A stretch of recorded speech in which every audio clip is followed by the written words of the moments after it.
পছন্দ রান্না করব সয়াবড়ি। আমি সয়াবড়িটা সিদ্ধ করে নিচ্ছি। সয়াবড়িটা রান্না করব ডিম আলু দিয়ে। তো আমি ডিমটা সয়াবড়িটা সিদ্ধ হতে হতে আমি ডিমটা তেল দিয়ে দিয়েছি, ভেজে নিব। এই যে সয়াবড়িটা আমার সিদ্ধ হয়ে গেছে। আমি সয়াবড়িগুলো সুন্দর করে তেলের উপরে এভাবে করে লাল লাল করে ভেজে নিচ্ছি। এটা অবশ্যই ভেজে নেবেন, আমাদের সয়াবড়ি কিন্তু একটা স্মেল আছে, এটা অনেকের বাজে লাগে, তো ওইটা অনেকে খেতে পারেন না। তো এইভাবে ভেজে নিলে আর ওই গন্ধটা আসবে না। দিব সামান্য জিরা,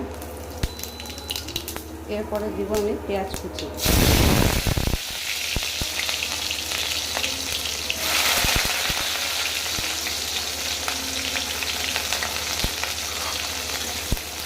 ইউজ করব গরম মশলা।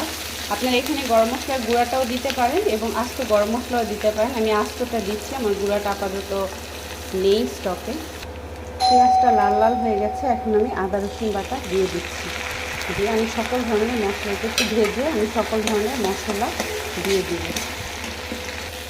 দেখুন এটা সুন্দর করে কষানো হয়ে গেছে, এখন আমি পানি দিয়ে দেবো ঝোলের জন্য। আমার তরকারি ডান। জিরা গুঁড়া দিয়ে এখন চুলাটা বন্ধ করে